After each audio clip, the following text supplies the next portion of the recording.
Bisa? Ya, bisa kita mulai ya. Sambil menunggu yang lain yang mungkin masih dalam perjalanan karena kondisi hujan. Ini bagian dari rahmat Allah Subhanahu wa taala. Bismillahirrahmanirrahim. Assalamualaikum warahmatullahi wabarakatuh. Alhamdulillah. Alhamdulillahilladzi anzala as-sakinata fi qulubil mu'minin liyazdadu imana ma'a imanihim.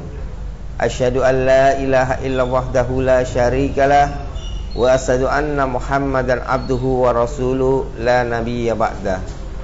Raditu billahi rabba wa bil islami dina wa bi Muhammadin nabiyya wa rasula.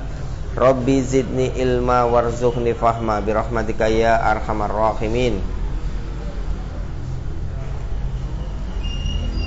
Alhamdulillah, puja dan syukur patutlah kita haturkan kehadirat Allah Subhanahu wa taala yang senantiasa memberikan rahmat dan karunia kepada kita semua. Sampai detik ini, sampai hari ini kita masih diberikan kenikmatan berupa kesehatan dan kesempatan. Berkah hujan di malam hari ini menjadikan kesejukan bagi kita semua. Kedua kalinya salawat serta salam semoga tetap tercurah kepada bimbingan kita Nabi Muhammad sallallahu alaihi wasallam sebagai suri teladan kita yang telah menunjukkan dari jalan kegelapan menuju jalan yang terang benderang, yakni ad-dinul Islam. Hadirin rahimakumullah, pada kesempatan yang berbahagia ini kita akan melanjutkan kajian 100 hadis populer untuk hafalan. Pada malam hari ini kita akan membahas hadis yang ke-83. Seluruhnya disimak kitab hadisnya, akan saya bacakan matan hadis beserta penjelasannya. Bismillahirrahmanirrahim. An Jabir bin Abdullah radhiyallahu an qala sami'tu Rasulullah sallallahu alaihi wasallam yaqulu inna bainar rajuli wa bainash syirki wal kufri tarkus salat. Rawahu Muslim.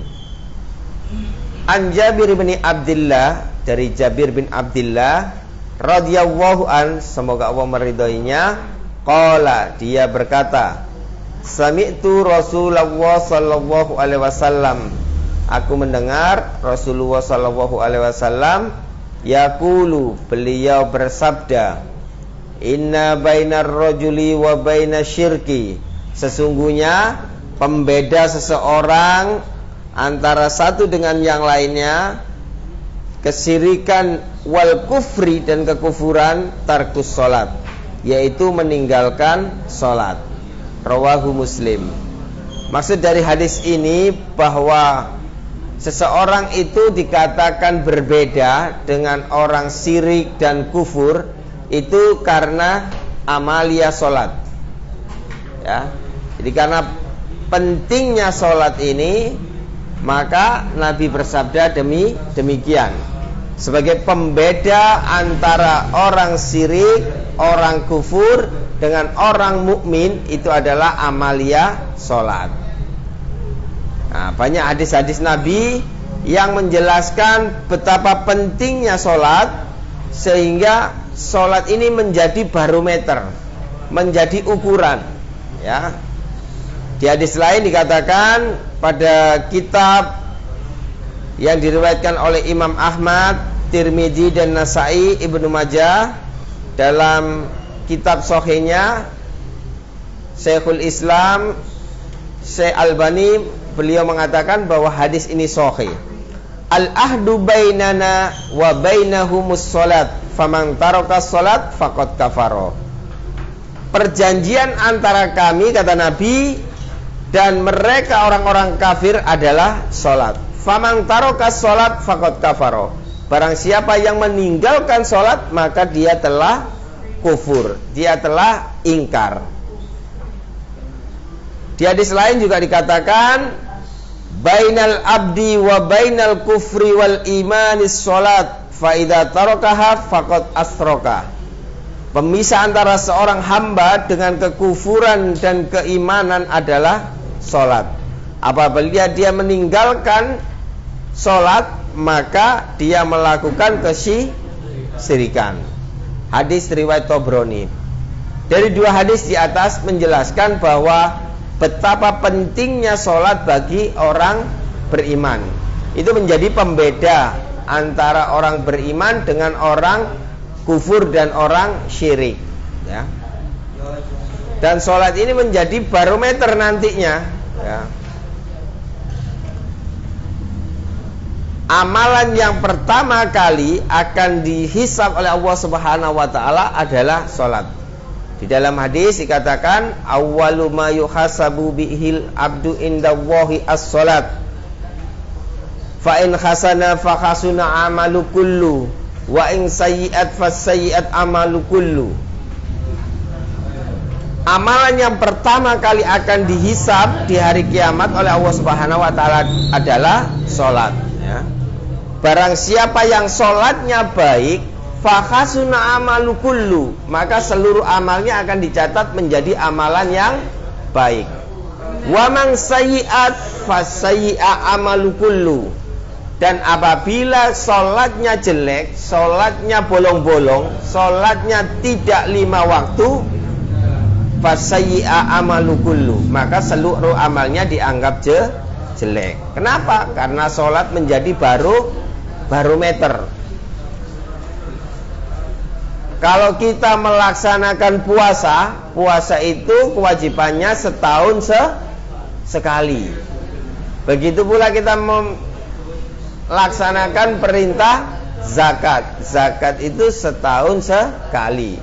Karena ada haul, ada waktunya, ya. Lebih-lebih ibadah haji. Meskipun rukun Islam, tapi kewajiban haji hanya 1 kali seumur hidup. Tapi sholat setiap hari. Setiap hari kita diperintahkan untuk melaksanakan sholat berapa? 5 waktu, ya. Untuk perintah-perintah yang lain, Allah menurunkan wahyu melalui malaikat Jibril. Tetapi perintah sholat, karena betapa pentingnya sholat ini, sampai Rasulullah SAW dimi'rajkan, ya.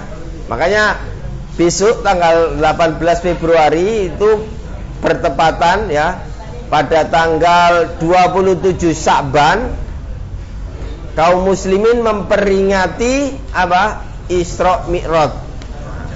Isra Mi'raj itu adalah apa? Wahana atau bagaimana kita mengingat Rasulullah SAW diangkat dari mana? Minal Masjidil Haram ilal Masjidil Aqsa, kemudian ila Sidratil Muntaha. Nah, untuk apa sampai diangkat ke langit ke-7? Untuk menerima perintah sholat, ya.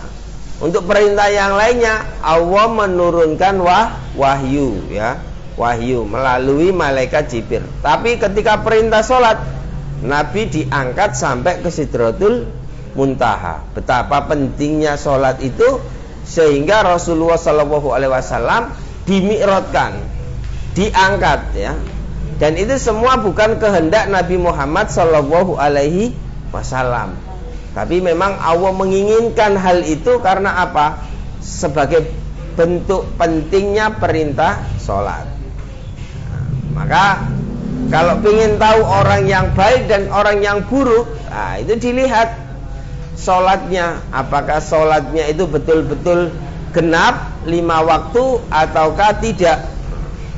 Lebih-lebih yang muda, anak-anak muda sekarang itu sholatnya itu rata-rata 4 waktu, subuhnya hilang, ya. Tapi kalau santri panti asuhan Ki Haji Ahmad Dahlan, insya Allah sholatnya genap, ya, 5 waktu, ya. Lebih-lebih yang asrama, terkontrol, terorganisir, terpantau, betul-betul diawasi, dibangunkan, ya. Kemudian diajak ke masjid. Nah ini, ya. Jadi hadis ini menjelaskan betapa pentingnya perintah sholat Sehingga jangan sampai kita yang beriman kepada Allah Subhanahu wa taala meninggalkan sholat. Nah, bisa jadi yang dinamakan inna bainar rajuli wa bainas sirki wal kufri itu secara amalia ya. Karena perilaku orang beriman itu melaksanakan sholat. Nah, tapi bisa jadi juga i'tiqadi. Jadi secara akidah akan rusak ketika kita mengingkari sholat, tidak melaksanakan subuh karena malas, kemudian tidak ada itu sholat subuh itu ya. Kok mau-maunya dibohongi orang Arab, enak-enak tidur suruh bangun. Nah, kalau sudah begitu mengingkari sholat subuh, tidak melaksanakan, kemudian menganggap bahwa perintah itu tidak ada di zaman Nabi, dibohongi orang Arab katanya, bukan berasal dari agama Islam. Nah, maka kalau begitu sungguh dia telah ingkar, sungguh dia telah kafir, keluar dari agama Islam. Kenapa? Karena mengingkari satu perintah Allah Subhanahu wa taala, yaitu perintah sholat ya. Jadi mari kita semuanya menjadikan sholat kita sebagai barometer, menjadikan sholat kita sebagai ukuran kadar baik dan buruknya kita. Kalau sholat kita sudah bisa 5 waktu, maka kualitas sholat kita harus betul-betul ya. Lebih-lebih laki-laki sholatnya harus di masjid atau di musola, tempat sholat berjamaah. Kenapa? Ya, sholatul jama'ati tafdulu bisab'i wa istrina darajat. Sholat berjamaah itu memiliki derajat lebih tinggi 27. Nah, maka kita harus melaksanakan sholat dengan afdaliyah. Tapi kita umatnya Nabi Muhammad diberikan waktu yang sama 24 jam, hanya mempunyai diwajibkan untuk melaksanakan 5 waktu. Maka yang 5 waktu ini harus betul-betul kita jaga, kita laksanakan sesuai dengan perintah Allah dan Rasulnya. Semoga kita semua bisa mengamalkan hadis ini dalam kehidupan kita sehari-hari, sehingga kita nantinya dipertemukan di sisi Allah Subhanahu wa taala dalam keadaan bahagia.